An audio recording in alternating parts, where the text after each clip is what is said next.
على الملائكة فقال أنبئوني بأسماء هؤلاء إن كنتم صادقين.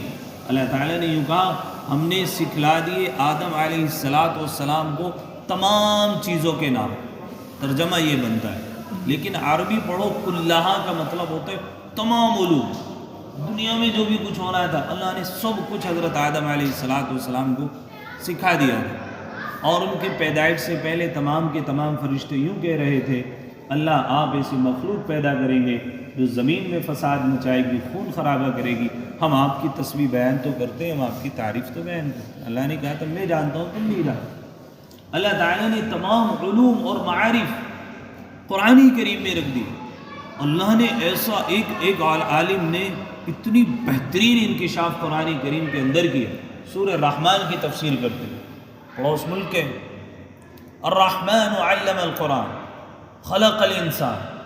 اللہ بیان کر رہا ہے علم القرآن کہ اللہ تعالیٰ نے انسانوں کو قرآن سکھایا. اللہ کوئی اور کتاب کہہ سکتا تھا لیکن قرآن کا. خلق الانسان، انسان کو پیدا کیا، اس کی تخلیق کی. علمہ البیان، بہترین بیانات اس کو سکھائے.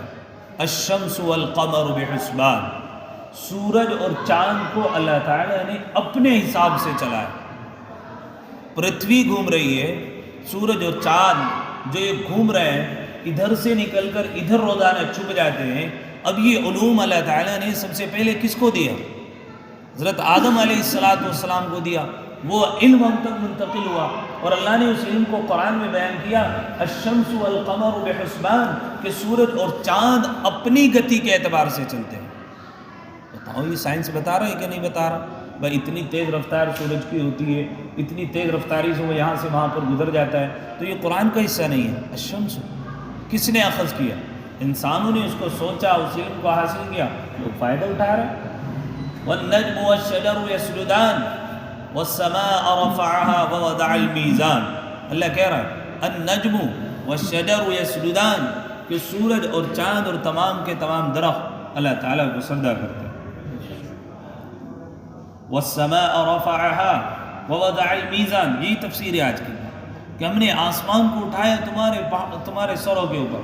والسماء رفعها ووضع الميزان، پھر ان کو ایک پیمانے پر رکھا. وَأَقِيمُوا الْوَزْنَ بِالْقِسْطِ وَلَا تُخْسِرُوا الْمِيزَانَ وَالْأَرْضَ وَضَعَهَا لِلْأَنَامِ. یہ عربی تفسیر دیکھی تھی میں نے، ہمارے ہندوستان کے عالم علامہ جمال میرے استاد ہوتے ہیں، ان کی حرم میں تفسیر، اور انہوں نے اس میں تھوڑی سی تبدیلی کی ہے جدید طریقے سے. انہوں نے لکھا تھا اس تفسیر کے اندر اس میں وَأَقِيمُوا الْوَزْنَ بِالْقِسْطِ وَلَا تُخْسِرُوا الْمِيزَانَ وَالْأَرْضَ وَضَعَهَا لِلْأَنَامِ.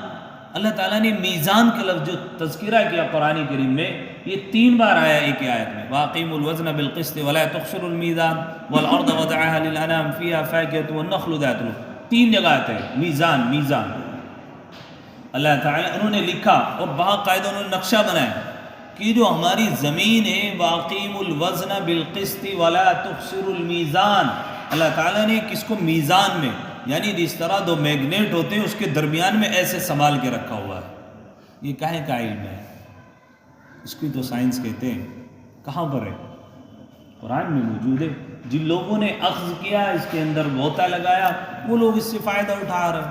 پھر اللہ تعالیٰ قرآن میں کہتے ہیں والسماء رفع وضع الميزان الا تطغوا في الميزان واقيموا الوزن بالقسط ولا تخسروا الميزان. آ رہا ہے نا 3 بار. والارض وضعها للانام فيها فاكهة والنخل ذات الاكمام. اور پھر ہم نے زمین کو پھاڑا. فيها فاكهة والنخل، پھر اس میں ہم نے میوے اگائے. والنخل، اور باغات اگائے. ذات الاکمام، اپنے حساب کے مطابق. زمین کو پھاڑتا ہے نہیں کسان، زمین کو پھاڑ کے ہی تو اس میں بیج ڈالتا ہے، جبھی اس سے میوے نکلتے ہیں. اللہ نے بتا دیا تھا نسل انسانی کو کہ پہلے زمین کو پھاڑنا ہے، پھر اس میں بیج ڈالنا ہے، پھر اس سے تجھے فائدہ حاصل ہوگا. کس میں ہے؟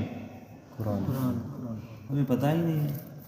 والحب ذو العصف والریحان والمرسلات عرفا فالعاصفات عصفا والناشرات نشرا فالفارقات فرقا فالملقیات ذکرا. یہ سیم لفظ آپ کو نظر آ رہے ہوں گے. والمرسلات عرفا فالعاصفات عصفا والناشرات نشرا. کیا کہہ رہا ہے اللہ اس میں؟ قسم ہے ترچھی چلنے والی ہواؤں کی، قسم ہے ٹھنڈی چلنے والی ہواؤں کی، قسم ہے گرم چلنے والی ہواؤں کی.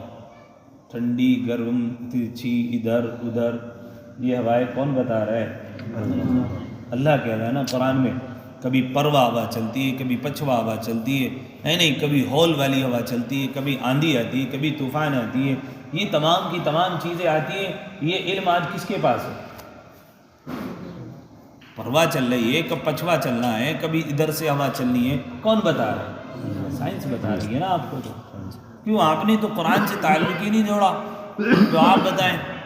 آپ نے تو اس قرآن کو دیکھا ہی نہیں جو آپ بتائیں. اس لیے کہ ہم لوگوں نے اس کو پڑھنا ہی چھوڑ دیا، سمجھنا ہی. جب تک یہ قانون فطرت ہے، انسان کی فطرت اس قرآن کریم کے عین مطابق ہے، جب تک اس کی فطرت پر نہیں آئیں گے، اس قرآن کی طرف نہیں پلٹیں گے، آپ کو کوئی بھی عزت دینے والا نہیں ہے. اللہ نے قانون ایسے ایسے بنائے. یہ تو بات ہو گئی دنیاوی علوم کی جو اللہ تعالیٰ نے حضرت آدم علیہ السلام کو دیے تھے. اور کہاں پر موجود ہیں یہ علوم؟ کہاں موجود ہیں؟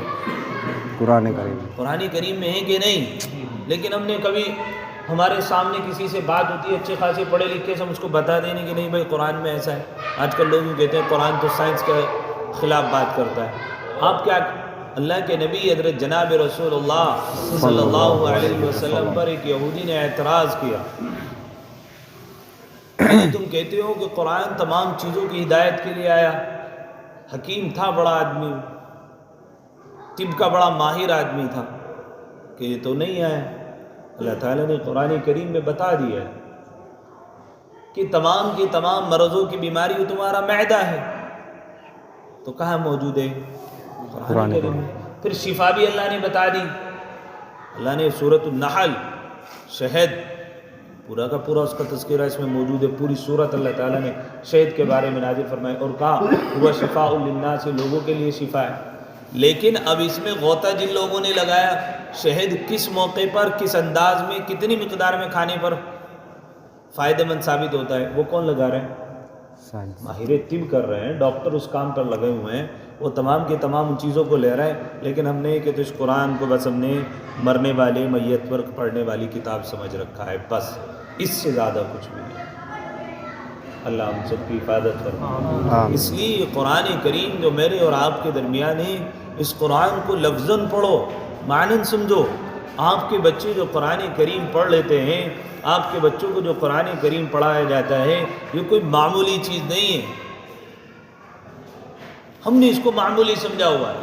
معمولی اس لیے سمجھ لیا کہ جی کچھ حاصل تو اس سے پڑھنے سے ہو نہیں رہا ہے، کچھ مل تو ہمیں نہیں رہا ہے. ہاں آدمی کو 1 کے 10 نظر آئے نا تو سمجھ میں آتا ہے، اور وہ دکھتے نہیں. لیکن جب کل قیامت کا دن ہوگا، جب آدمی کو اندازہ ہوگا ہاں یہ جو قرآن کریم اللہ تعالیٰ نے ہمیں دیا تھا یہ کتنا بہترین ہمارے پاس چیز ہے. آپ نماز پڑھیں، روزہ رکھیں، حج کریں، زکوٰۃ دیں، اچھی بات، کل کام آئے گا.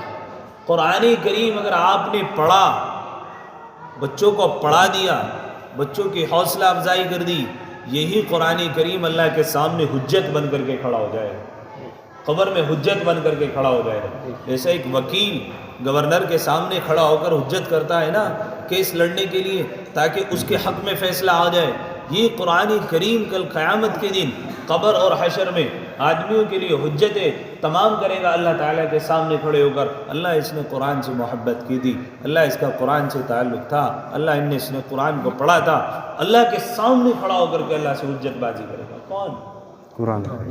ہم پڑھتے ہی نہیں، سمجھتے ہی نہیں، محبت ہی نہیں رکھتے اس قرآن کریم سے، الفتی ہمیں کوئی نہیں اس قرآن سے کہ ہاں کیسا اس سے لگاؤ ہونا چاہیے تھا، کس چیز سے محبت ہونی چاہیے تھی.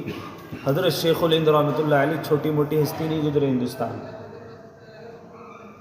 دنیا نے ڈنکا بانا ہے. اور ڈاکٹر علامہ اقبال صاحب ہندوستان کی چھوٹی موٹی شخصیت نہیں گزرے.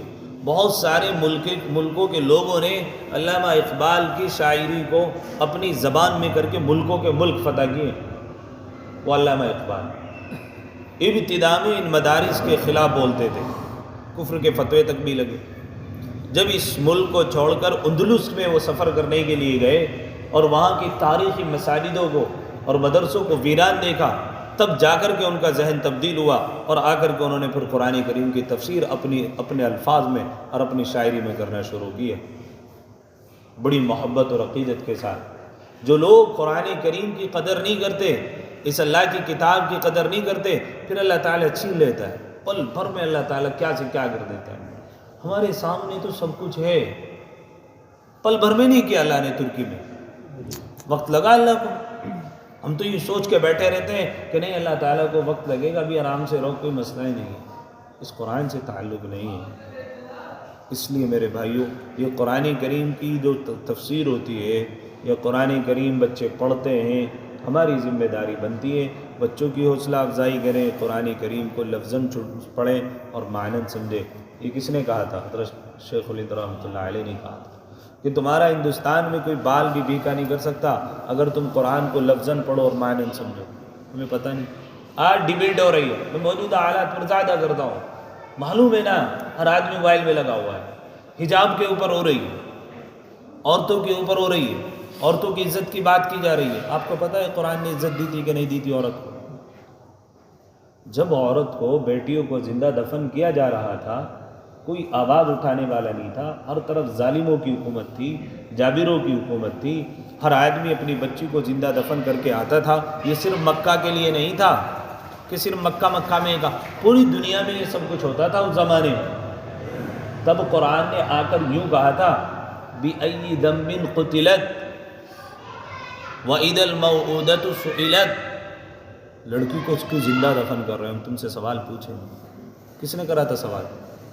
قرآن۔ مسئلہ تو سوال کرنے ہی کا تو ہے، آج حکومتوں سے پوچھنے ہی کا تو مسئلہ بنا ہوا ہے آج، کہ کوئی پوچھے، یہ تو نہیں ہو سکتا، ان کی شان میں فرق آ جائے گا۔ تو جب کہ عورتوں کی عزت کی کوئی بات نہیں کر سکتا تھا، بیٹیوں کے حق میں کوئی آواز نہیں اٹھا سکتا تھا، کس نے اٹھائی؟ قرآن۔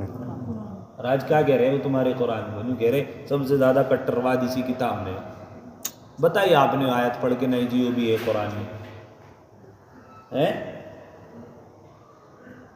قرآن میں ایک جگہ اللہ نے کہا عورتوں کو اس زمانے میں اچھوت سمجھتے تھے وہ لوگ، مخصوص دن ہوتے ہیں ناپاکی کے، عورتوں کو فطری چیزیں وہ آتی ہیں، ناپاکی کی حالت میں جب عورتیں ہوتی ہیں، پوری دنیا میں آج بھی ہمارے ملک میں تو بہت ساری جگہ ہے، بہت دور مت جاؤ، ہمارے یہاں ساؤتھ کے ایریے میں آج بھی یہ تمام رسم و رواج تھیں، اور یہاں تو ایسی ایسی رسمیں تھیں کہ عورتوں کو چھاتی پہ کپڑا ڈالنے کی اجازت نہیں تھی۔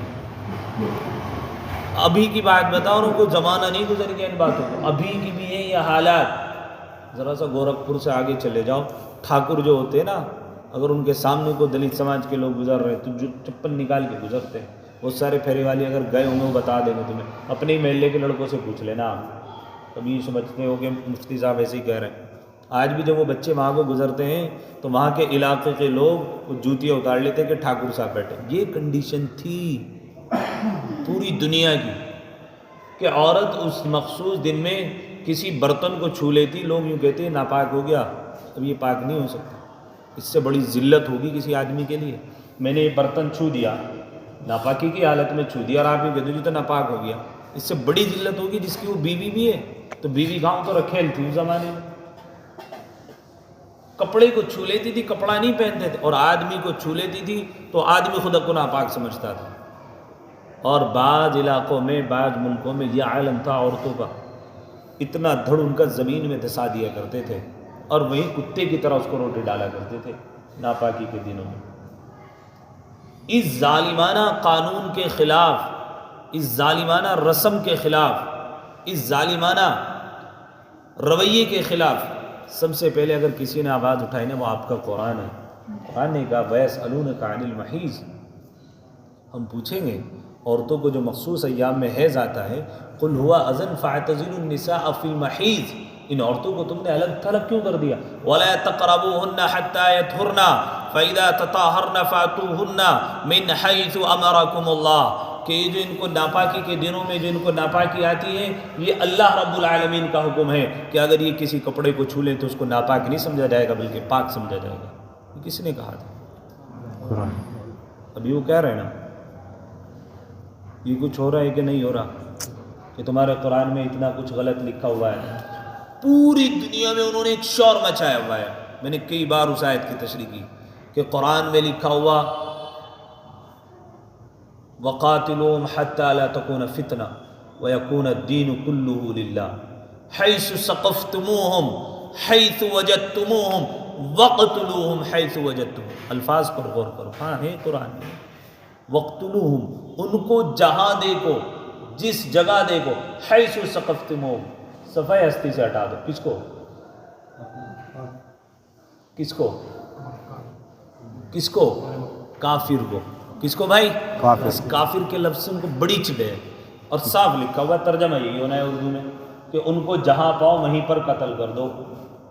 اور تمہیں قرآن میں دکھا دے گا وہ لکھا ہوا ہے. اس میں اگر تم قرآن کی آیت پڑھو گے, اس میں ترجمہ والا, کیونکہ آج کل ہندی میں بھی آ رہا ہے, تو وہ ہندی میں ترجمہ تو نہیں ہونا ہے کہ جس جگہ بھی تم ان کو پاؤ اسی جگہ ان کو قتل کر دو.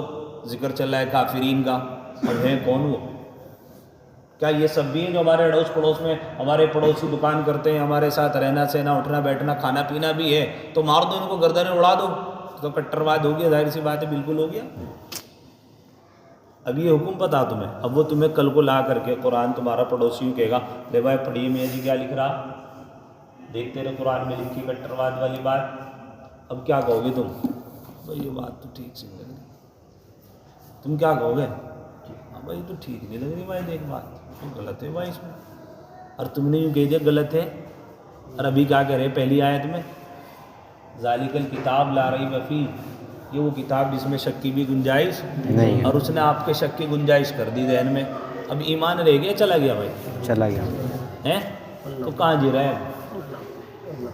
کیوں نہیں سمجھا قرآن؟ وہ جو حکم ہے وَاقْتُلُوهُمْ حَيْثُ ثَقَفْتُمُوهُمْ, توجہ سے سنا کہ ان کو جس جگہ پاؤ اس جگہ قتل کر دو. کس کو؟ کافروں.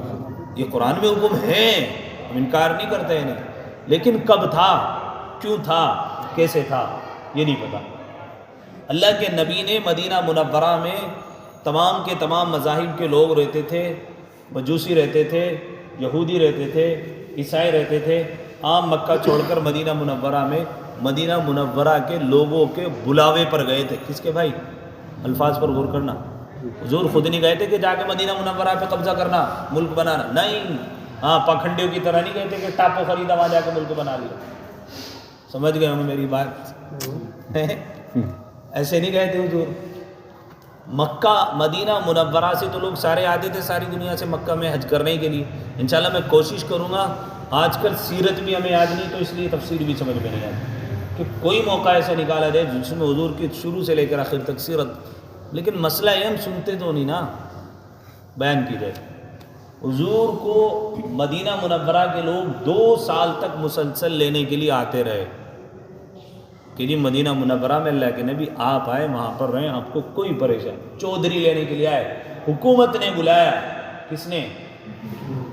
کہ جی آپ کا وہ رویہ ہے, آپ کے وہ اخلاق ہیں, آپ کے وہ طور طریقے ہیں جو ہمیں پسند آتے ہیں, ہم آپ کو اپنے یہاں پر بلانا چاہتے ہیں. آپ کے چچا نے یوں کہا تھا, لے کر کے تو جا رہے ہیں میرے بھتیجے کو. اس طرح ملک والے بھی کہتے ہیں نا, ہمارا آدمی تمہارے ملک میں آگے جی پوری حفاظت کرنی.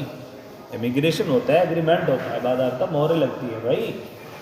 اس زمانے میں بھی اللہ کے نبی کے چچا نے یوں کہا تھا, یہ میرا بھتیجا اکلوتا اتنا پیارا ہے, اگر تم اس کی حفاظت کر سکے تو لے جانا, ورنہ عبداللہ ابن عباس جو ہے, حمزہ جو ہے, اس کی حفاظت کے لیے کافی ہے. تمام مدینہ منورہ کے لوگوں نے یوں کہا تھا کہ یہ ہمیں اپنی جان سے بھی زیادہ عزیز ہے. جب تک ہماری لاشیں نہیں بچ جائیں گے تب تک محمد کو کوئی کچھ کہنے والا نہیں ہو. حضور کو لے گئے کہاں پر؟ مدینہ منورہ میں. حضور نے جا کر کے ایک ظالمانہ نظام ختم کر کے یہ آیتیں پڑھی کہ بھائی نہیں, عورتوں کو اچھوت نہیں سمجھنا, بیٹیوں کو زندہ دی دفن نہیں کرنا. تمام کے تمام مذہب کے لوگ موجود, یہودی موجود, عیسائی موجود, تمام کے. ایک اللہ کے نبی حضرت جناب رسول اللہ صلی اللہ علیہ وسلم نے قانون لکھا, دستور لکھا, کانسٹیٹیوشن لکھا, جس کو میثاق مدینہ کے نام سے علماء نے جو ہے تفسیر کے اندر لکھا ہے اور سیرت کے اندر. میثاق مدینہ, سیدھی سی زبان میں اس زمانے کا کانسٹیٹیوشن لکھا. کس نے لکھا؟ پوری دنیا میں کانسٹیٹیوشن لکھنے کا رویہ رواج کس نے ڈالا؟ میرے اور آپ کے پیغمبر نے ہیں. ہمیں تو یہی پتہ نہیں کہ سب سے پہلے کانسٹیٹیوشن لکھا کس نے تھا. حضور نے لکھا کہ تمام کے تمام مذاہب کے لوگوں کو مدینہ منورہ میں آزادی کے ساتھ رہنے کا اختیار ہے. کیا کہا؟ مدینہ منورہ میں تمام کے تمام مذاہب کے لوگوں کو آزادی کے ساتھ میں رہنے کا اختیار ہے. کوئی کسی کے مذہب پر کسی طرح کا ٹونٹ نہیں کسے گا. پھر حضور نے کیا کہا کہ تمام کے تمام مذاہب والے تمام کے تمام مذاہب کے ساتھ رواداری رکھیں گے، پیار محبت سے رہیں گے، اور ہمارا قانون یہ ہے کہ اگر ہمارے ملک پر باہر کی کوئی طاقت حملہ آور ہوتی ہے ہم سب مل کر کے مقابلہ کریں گے. کس نے بنایا ہے؟ اللہ. ہمارے ملک میں بھی تو ہم مل کے رہتے ہیں نا. حضور نے کہا اگر ہمارے ملک کے اوپر کوئی چڑھائی کرے گا تو ہم سب کیا کریں گے بھائی؟ مل کر مقابلہ کریں. کس نے کہا؟ ہمارے. اور میثاق، عہد و پیمان ہو گیا، مہر ثبت ہو گئی، سگنیچر ہو گیا، سب کچھ لکھ کر کے محفوظ کر لیا گیا. چند دنوں کے بعد بدر ہوئی، احد ہوئی، پھر جو ہے احزاب ہوئی، تیسری جنگ. پہلی جنگ میں اللہ کے نبی نے کسی کو نہیں بلایا، دوسری جنگ میں کسی غیر مذہب والے کو نہیں بلایا، اس لیے کہ صرف مقابلہ کرنے کے لیے پیغمبر سے آ رہے تھے، حالانکہ مدینہ پر چڑھائی کے لیے آئے. احد میں نہیں بلایا. غزوہ احزاب میں تمام کے تمام مکہ اور مکہ کے اطراف کے سارے لوگ چڑھائی کرنے کے لیے مدینہ منورہ میں ہیں. کہاں پر آئے بھائی؟ مدینہ منورہ. جبکہ لوگوں مدینہ والوں نے کیا کرا تھا؟ حضور کو بلایا تھا. آئے تو نہیں تھے حضور، بلایا تھا. حضور صلی اللہ علیہ وسلم کو بلایا گیا. آپ کا نظام ہمیں اچھا لگ رہا ہے، اسلام بھی قبول کر رہے ہیں، زبردستی کا تو مسئلہ ہی کوئی نہیں تھا، رہے ہی نہیں اسلام میں. اب اللہ کے نبی حضرت جناب رسول اللہ صلی اللہ علیہ وسلم مدینہ منورہ میں ہیں. تمام کے تمام اقوام متحدہ بیٹھ گئی اس زمانے کی، اور مل کر کے مدینہ کی ریاست ہی کو ختم کرنے کا انہوں نے پلان بنا لیا. ملک تھا نا مدینہ، جیسا کہ آج بھی بہت سارے ملک ہیں، کوئی یو این اے میں لگا ہوا ہے، کوئی ادھر لگا نہیں، سب کے کوئی 55 ملک ایک ساتھ ہیں، 25 ملک ایک ساتھ ہیں. اس طرح ملک ہیں آج بھی. اور جب وہ کسی ملک کو ختم کرنے کے لیے آ جائیں تو ختم کر دیتے ہیں، جیسا کہ سیریا کو ختم کر دیا، تباہ و برباد کر دیا. 2014 سے جنگیں ہو رہی ہیں، کوئی نام لینے والا ہی نہیں ہے سیریا کا. کوئی کئی پناہ گزین ہے، 25 لاکھ لوگ کیمپوں میں رہ رہے ہیں، کوئی نام لینے والا نہیں. جن کا ملک تھا فلسطین کا، ان سے چھین کر کے یہودیوں کو دے دیا گیا، ان کی وہاں کی حکومتیں ختم کر دی گئی. مسجد اقصی جس پر مسلمانوں کا قبضہ تھا، مسلمانوں کے حق میں تھے جس کا ان کا، یعنی جنہوں نے تمام کے تمام یہودیوں کو اپنے یہاں گھر پر رہنے کے لیے، جبکہ کوئی ان کو ایکسیپٹ نہیں کرنا چاہتا تھا، جب ان کو ہٹلر نے مارا تھا تو فلسطینیوں نے محبت میں، چلو بھائی بیچارے غریب آدمی ہیں، کوئی لینے والا نہیں، ہمارے یہاں ٹھہر جائیں، اور آدمی مدد کرتا ہے. اب آپ نے کسی آدمی کو اپنے یہاں گھر پر مدد کے لیے ٹھہرا لیا، کل کو جو کہتے گھر خالی کرو، کیسا لگے؟ ہے نہیں؟ آوے سمجھ سی میں بات کچھ. لیکن ہماری دماغ میں نا، اس میں ہم نے اتنی عقلیں خراب کر لی، ہم سمجھنے کو ہی تیار نہیں صحیح اسلام کیا ہے، نظام کیا ہے. تو تمام کے تمام قابض. تو حضور صلی اللہ علیہ وسلم نے میثاق مدینہ، کانسٹیٹیوشن لکھا، ہمارے ملک کے اوپر کوئی چڑھائی کرے گا تو ہم سارے کے سارے مل کر کے مقابلہ کریں گے. کس نے لکھا؟ زبردستی کہا تھا بھائی اس میں سائن کرو؟ بالکل نہیں کہا، بلایا کہ وہی لائے تھے. تو حضور صلی اللہ علیہ وسلم پر غزوہ احزاب میں تمام اطراف مکہ اور مکہ کے لوگ چڑھ کر کے آئے. حضور نے خندق کھودی اور تمام کے تمام مذاہب کے لوگوں کو حضور نے یوں کہا کہ مقابلہ کرو ہمارے ساتھ میں مل کر. تو کوئی مقابلے کے لیے نہیں آیا، لڑنا چاہیے تھا نا برابر. بھائی مثال کے طور پہ ہمارے ملک پہ کوئی چڑھائی کرنے لگے، ہے نہیں، کوئی بھی ملک والا ہو وہ ہمارے ملک پر چڑھائے، تو کیا ہم اپنی جان دھڑ کی بازی نہیں لگا دیں گے؟ لگا دیں گے، بالکل لگا دیں گے. ہمارا ملک ہے بھائی، اس کی حفاظت کریں گے ہم. اس میں ہم پھر یہ نہیں دیکھ رہے کہ مسلمانوں کو کرنی حفاظت یا غیر مسلم. ہمارا ملک ہے، ہمارے ملک پر کوئی چڑھائے گا تو ہم اس کی حفاظت کے لیے اپنی جان کی بازی لگا دیں گے. اور آدمی چاہتا ہے ملک کی حفاظت، اور آدمی کرتا ہے. تو حضور صلی اللہ علیہ وسلم نے یوں کہا بھائی چلو، اب تو چڑھائی تو وہ پورے ملک پہ کر رہا ہے، اب آپ اندازہ لگاؤ کتنا بڑا لشکر ہوگا. اللہ کے نبی صلی اللہ علیہ وسلم اس لشکر کو دیکھتے ہوئے حضور نے گڈھا کھودا. جو حاجی لوگ گئے ہوں گے نا انہوں نے خندق دیکھی ہوگی, اس کے آثار آج بھی موجود ہیں. آثار قدیمہ میں سے یعنی 14 سال کا عرصہ گزر گیا, اگر کوئی چیز اسی کے مطابق جیسی اس زمانے میں تھی آج موجود ہے, جو چند آثار قدیمہ اگر موجود ہیں تو وہ خندق کے پاس موجود ہے, چند, وہ بھی سارے نہیں ہیں. حضور نے گڈھا کھودا, جیسا یہ مثال کے طور پر یہ مدینہ منورہ شہر ہے, یہ پورا ہے, تو حضور نے یہاں پر گڈھا کھودا, پیچھے احد پڑتا تھا, سپورٹ کرتا تھا, یعنی کہ ادھر سے تو وہ آ ہی نہیں سکتے تھے, تو ادھر حضور نے 3 طرف جو ہے خندق کھودی, پیچھے کی جانب اپنے جبل احد رکھا حفاظت کے لیے. اسی لیے حضور اس کو کہتے تھے ہمیشہ میں اس سے محبت کرتا ہوں, اس کو ان سے محبت. جیسے ہمارے یہاں ہمالیہ پہاڑ ہے, اتنی بڑی سپورٹ ہے ہندوستان کو ہمالیہ پہاڑ سے کہ دشمن جلدی سے آ ہی نہیں سکتا ادھر سے, تو ایسے حضور کو وہاں سے تھی. تو جب تینوں طرف سے حضور نے خندقیں کھود دی, وہ حملہ کرنے کے لیے اللہ کے نبی حضرت جناب رسول اللہ پر نہیں آ رہے تھے, ملک کو تباہ کرنے کے لیے آ رہے تھے. حضور نے جن سے میثاق لیا تھا, عہد لیا تھا, ان سے کہا چلو بھائی مقابلہ کرو. تو وہ مقابلہ تو کیا کرتے بلکہ اندر سرگوشی کرنے لگے, غداری کرنے لگے. حضور نے عورتوں کو ایک جگہ محفوظ کر دیا کہ تم یہاں رہنا تاکہ تمہارے اوپر کوئی مسئلہ نہ بنے. اب وہاں پر ایک یہودی نکلا اپنی کالونی میں سے, اور نکل کر کے مسلمان عورتوں کے لیے حملہ کرنے کے لیے آیا. اس کو تو کیا کرنا تھا, ان کی حفاظت کرنی تھی, ان پہ حملہ کرنا تھا, حفاظت کرنی تھی. اور اگر کوئی اپنے ملک کے ساتھ, اپنے ملک کی مخبری دوسرے ملکوں کے ساتھ میں کرنے لگے, اس کو کیا کہتے ہیں؟ باغی. غدار کی سزا کیا ہے؟ سرطن سے جدا. آپ بتاؤ, کوئی ملک کے ساتھ میں غداری کر لے, حکومت وارنٹ جاری کرتی ہے, اگر وہ بندہ کہیں چھپا کے چھپ بھی جائے کہیں جنگل میں, حکومت فوٹو وائرل کر دیتی ہے, اس بندے کو جہاں دیکھو ہاں مار دو. کیا کہا جاتا ہے؟ ہاں قتل کر. یہی کہا جاتا ہے نا. کوئی بہترین, وہ کوئی بہت زیادہ بڑا بدماش ہو, جب حکومت کو اس کا پتہ نہیں لگتا پھر کیا کرتی ہے, وہ فوٹو چھاپتی ہے کہ نہیں, ٹاپ 10 میں نام لکھ دیتی ہے. کوئی مسئلہ ہلکا سا بھی ہو جانا شہر میں تو اس کو ضرور اٹھا لو بھائی پہلے, یہی ہوتا ہے نا. اور اگر کوئی زیادہ, اور اگر جو غداری پر اتر آئے تو حکومت ساری دنیا کا قانون, جس جگہ چاہو کیا کرو, سو کے نہیں سنو, اس کو جاگ کے سن لو, کیونکہ یہ آیت قرآن کی ہے. جس جگہ چاہو کیا کر دو اس کو, غدار کو تو یوں ہی کہتے ہیں نا سارے ملک والے. مثال کے طور پر اگر ہمارے ملک میں کوئی غداری کرنے لگے اور اس غدار کا معلوم ہو جائے تو پھر کیا کرتے ہیں؟ مار دیتے ہیں جس جگہ. حتیٰ کہ میر صادق تھا, ٹیپو سلطان کو مروانے والا, انگریزوں کا ساتھ دیا, مر گئے, ٹیپو سلطان شہید ہو گئے. میر صادق نے سوچا تھا میں نے تو غداری کی تو مجھے تو بڑی بادشاہت ملے گی اب. تو انگریزوں نے ٹیپو سلطان کا بدن ٹھنڈا نہیں ہونے پایا تھا, ابھی میر صادق کے گلے میں بیڑی ڈلوا دی تھی, اور یوں کہا تھا تو اپنے لوگوں کا نہیں ہوا تو دوسروں کا کیا ہو سکتا ہے. تو یہ انجام ہوتا ہے غدار کا.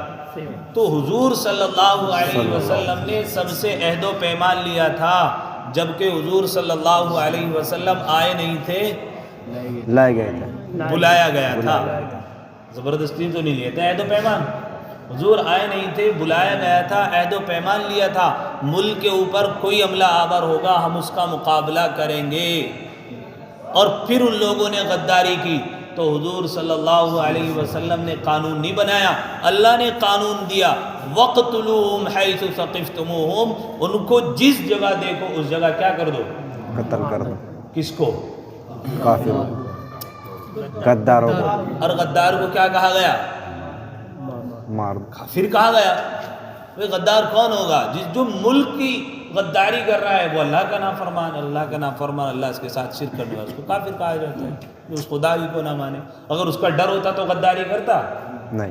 تو حضور نے کہا وَقْتُلُوهُمْ حَيْثُ, اللہ نے کہا وَقْتُلُوهُمْ حَيْثُ ثَقِفْتُمُوهُمْ, جس جگہ اس کو پاؤ اس جگہ کیا کر دو, مار. تو یہ حکم کس کے لیے تھا؟ غداروں.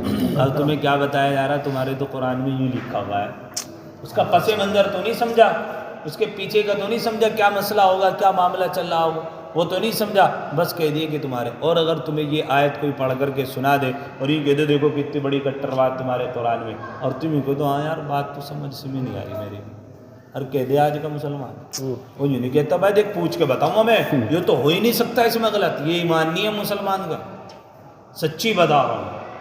وہ یوں نہیں کہتا بھائی نہیں یہ ہو ہی نہیں سکتا، تو چاہے اتنا صحیح کر کے بتا رہا ہو، یہ ہو ہی نہیں سکتا اس طرح تو بتانے کی کوشش کر رہا، میں تو اس کو سمجھ کے تجھے بتاؤں گا اس میں کیا لکھ رہا۔ اب تو یہ کہتے ہیں بھائی ہوگا بھائی، پتہ نہیں بھائی ہمیں تو ہم نے تو دیکھ کبھی پڑھا نہیں بھائی، دیکھ قرآن، اور بھائی دیکھ ہم تو زیادہ پڑھتے بھی نہیں، اور ہم تو پڑھے ہوئے ہیں نہیں بھائی، دیکھ یہ الفاظ ہیں مسلمان کے، تو ایمان ہے کیا؟ نہیں، یہ حالت ہے۔ پتہ نہیں لگانے کی کوشش کرے گا کیوں کہا اللہ نے اس میں ایسی بات، کہہ دے گا بھائی یار پتہ نہیں کیا مسئلہ، ہمیں ہی نہیں پتہ، یہ ہو رہا نا۔ اور ایسے ایسے چھٹے چھٹے سے مسلمان تمہیں نظر آئیں گے جو زبان کے بہت اچھے میٹھے بولنے والے، وہ ڈیبیٹ میں تمہیں نظر آئیں گے اور وہ تمہارے ذہنوں میں ایسے ہی گوبر بھر دیں گے، اور وہی تم بھی اندھبھگت ان کی کرو گے۔ یار بات تو یہ والا ٹھیک کر رہا، رضوان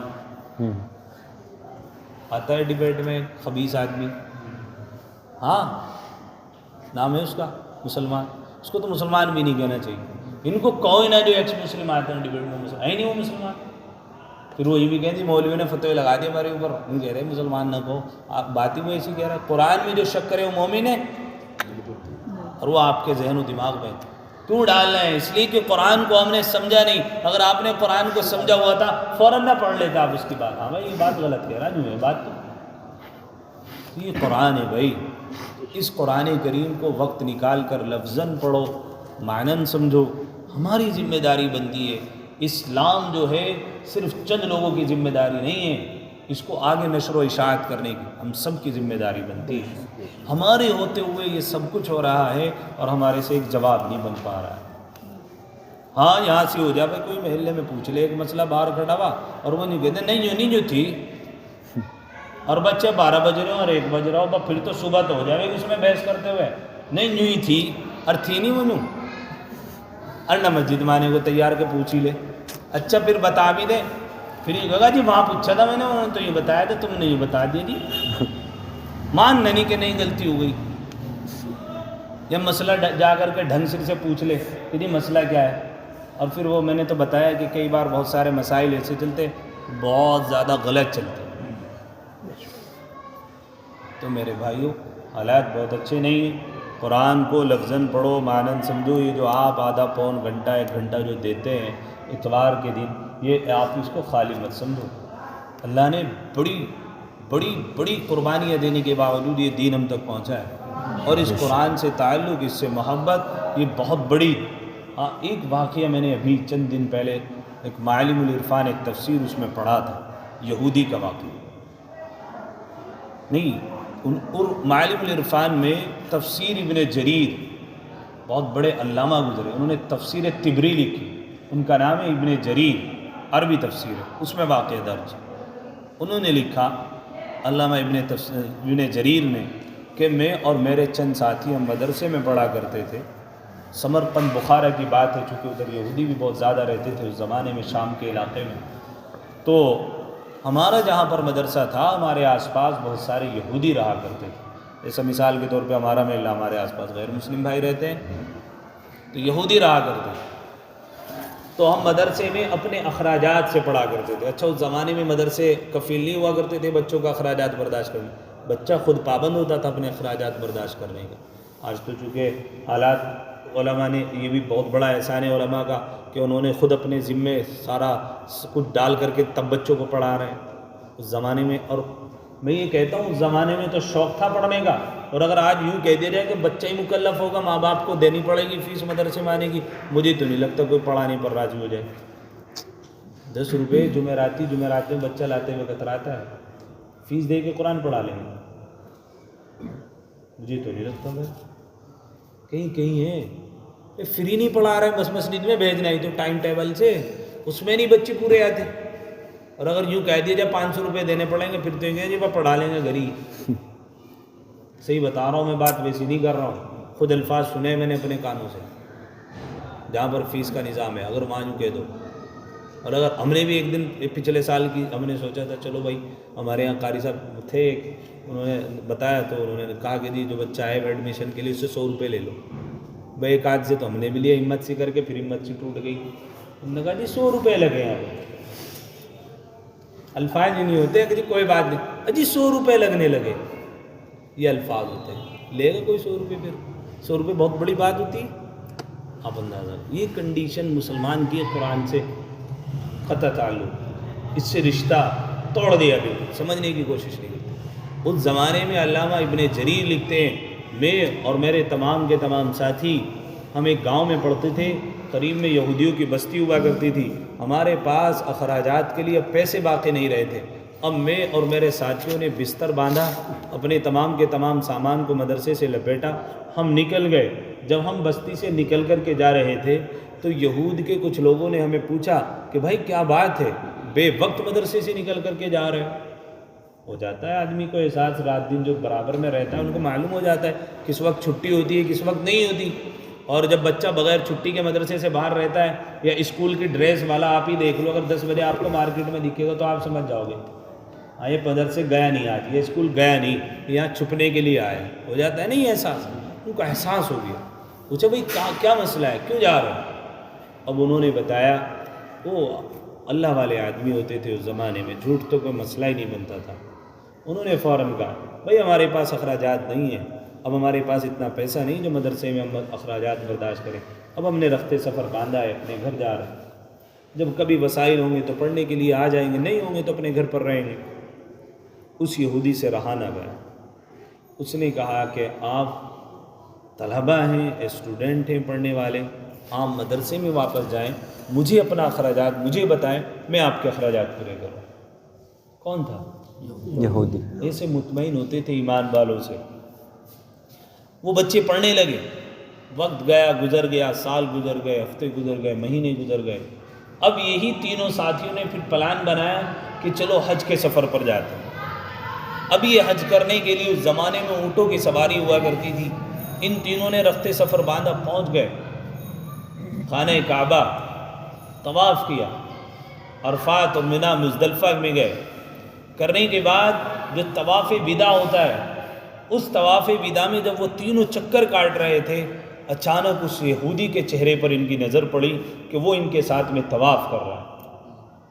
ان سے رہا نہیں گیا، فوراً اس کو پھر ڈھونڈا طواف کے دوران، لیکن اس سے جا کر کے بالمشافہ ملاقات نہیں کری. سوچا کہ پتہ تو لگائیں، یہودی تو آ ہی نہیں سکتا یہاں پر، یہ حرم میں کیسے داخل ہو گیا، وجہ کیا ہے. اب وہ تینوں کے تینوں چھپ چھپا کر کے اس کے پیچھے چلے. وہ بندہ اپنے گھر پر گیا، اور جانے کے بعد وہ گھر میں جیسا ہی داخل ہوا، انہوں نے چھپ کر کے دیکھا تو دیکھا کہ جا کر کے اس نے صلاۃ شکر پڑھی اور پھر اپنے گھر میں کام کاج میں لگ گیا. تو انہوں نے دروازہ کھٹکھٹایا، اندر داخل ہوئے. بڑے تعجب سے بس بیٹھتے ہی سوال کیا کہ آپ یہاں کیسے؟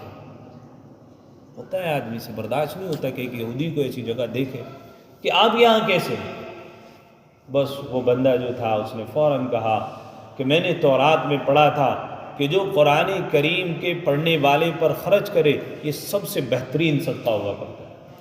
تو میں نے جو آپ کی کفالت کی تھی، اس کفالت کر کے جب میں آپ اپنے گھر پر آ کر کے سویا، اور جب آپ اپنی پڑھائی مکمل کر کے اپنے گھر کو واپس لوٹ گئے، اسی رات میں نے خواب میں آپ کے اور میرے پیغمبر حضرت جناب رسول اللہ صلی اللہ علیہ وسلم کو دیکھا کہ انہوں نے مجھے ایمان کی بشارت دی. صبح میں اٹھا، بیدار ہوا، میں بیوی کے پاس گیا، میں نے اپنی بیوی کو ڈرتے ڈرتے خواب بیان کیا کہ آج مسلمانوں کے پیغمبر نے مجھے خواب میں بشارت سنائی ہے ایمان کی. بیوی نے کہا کہ واللہ میں تمہیں بتانے والی ہی تھی، میں نے بھی آج یہی خواب دیکھا ہے. دونوں والدین اکٹھے ہوئے، اپنے بچوں کے پاس گئے، کہتے ہماری 17 اولادیں تھیں اور 2 آدمی ہم تھے، ہم گھر کے 19 افراد تھے. ہم نے ایک ایک بچے سے سوال کیا کہ بیٹا آج ہم نے خواب میں یہ دیکھا ہے کہ خود نبی صلی اللہ علیہ وسلم ہمیں ایمان کی بشارت دے رہے ہیں. تو ان تمام کے تمام بچوں اور بچوں نے کہا کہ والدین یہ خواب آپ نے نہیں بلکہ ہم نے بھی دیکھا ہے، اور جب سے ہم سارے کے سارے کلمہ پڑھ کے مسلمان ہوئے ہیں، اور آج تمہاری کفالت کرنے کی بنا پر ہم حج بیت اللہ کے لیے آئے. یہ ہوتا ہے قرآن سے تعلق، قرآن سے رشتہ. اللہ ایمان کی توفیق دے دیتے، اور ہم تو خود ایمان والے، لیکن آج اس قرآن سے ہمیں تعلق نہیں رہا. اللہ ہم سب کی حفاظت کرے. اس لیے میرے بھائیوں، یہ جو بات، جو چند باتیں اس وقت جو گئی، اس کی لب لباب اور اس کی منشا یہ ہے، کل ہمارے یہاں بچوں کا قرآن ہی کا پروگرام ہے. اور یہ قرآن کی تفسیر بھی ہوتی ہے۔ پچھلے ہفتے میں نے دیکھا تھا چند لوگ بیٹھے تھے، گنے چنے گنتی کے 5 آدمی تھے، 7 ہوں گے 10 ہوں گے، اس سے زیادہ نہیں تھے۔ پچھلے ہفتے کی تفسیر، اسی لیے میں نے اس ہفتے تفسیر نہیں کی، پچھلے ہفتے کی بات بتا، ورنہ مجمع الحمدللہ ہمیشہ ہر تفسیر میں کافی رہتا ہے، لیکن یہی قرآن لے گیا جس کو ہم سمجھے۔ اب میں یہ کہتا ہوں آج تو ہو سکتا ہے سمجھنے والے سمجھانے والے موجود ہوں، اگر یہ رویہ رہا نا اللہ اٹھا لیتا ہے۔ حضرت ابوبکر صدیق رضی اللہ عنہ کے دور خلافت میں صحابہ کی جماعت موجود تھی، اللہ کے نبی حضرت جناب رسول اللہ صلی اللہ علیہ وسلم کی دعائیں ساتھ تھی۔ ایک جنگ کا موقع ایسا آیا جتنے بھی حفاظ قرآن تھے سارے کے سارے ختم ہو گئے۔ حضرت ابوبکر کو خیال ہوا کہ یہ تو سارے ایک جنگ میں مارے گئے، اب قرآن کو محفوظ کیسے کیا جائے؟ آپ نے بیڑا اٹھایا تو قرآن کو جمع کرنے کا، تو چند لوگوں کے پاس جو وہاں پر اس زمانے میں صحابہ موجود تھے، ان تمام صحابہ نے جو ان کے پاس قرآن لکھا ہوا موجود تھا انہوں نے اس قرآن کو جمع کیا تھا، آج ہمارے پاس موجود ہے۔ اگر یہ علماء ختم ہو جائیں، یہ اللہ والے ختم ہو جائیں جو قرآن کو پڑھ رہے ہیں پڑھا رہے ہیں، مجھے بتاؤ کہ کون محفوظ کرے گا؟ آج تو یہ حافظ قرآن پڑھ کر کے اگر کوئی آدمی غلط پڑھ دے فوراً بتا دیتا یہ قرآن میں نہیں ہے، یہ ہے قرآن میں۔ میرے بھائیوں، کل ہمارا پروگرام بھی ہے، بس میری اتنی گزارش ہے، وہ کفالت کرنا نہ کرنا وہ آپ کی مرضی، لیکن بس میری اتنی گزارش ہے، بچے آپ کے ہیں، بچے میرے ہیں، ہم سب کے ہیں، علماء آتے ہیں، صلحاء آتے ہیں، کم سے کم جم کر کے تو بیٹھیں، جم کر کے سنیں۔ یہاں وہ اللہ والے دین کی نسبت سے آتے ہیں، اپنے کام کاج چھوڑ، سب کو، کوئی ایسا آدمی نہیں جو دنیا میں خالی کر رہا ہو، کسی کے پاس وقت نہیں، سب آپ کے لیے آتے ہیں، آپ کی محبت میں آئیں گے، آپ کے بچوں کی محبت میں آئیں گے، قرآن کے تعلق سے آئیں گے۔ اس لیے آپ سے گزارش ہے کل کو وہ آئیں 1 بجے یا 2 بجے، یا ہمیں پوری رات بھی بیٹھنا پڑے، کم سے کم ان کے بیانات تو ہم سنیں نا بیٹھ کر، کیا پتہ کس کی سمجھ میں کیا بات ہے۔ تو جم کر کے بیٹھیں خود بھی، اور جم کر کے مجمع کو جمائیں گے نہیں بھائی انشاءاللہ؟ انشاءاللہ۔ اور اس کے علاوہ آپ لوگ چونکہ کل جلسہ ہے، بہت ساری اخراجات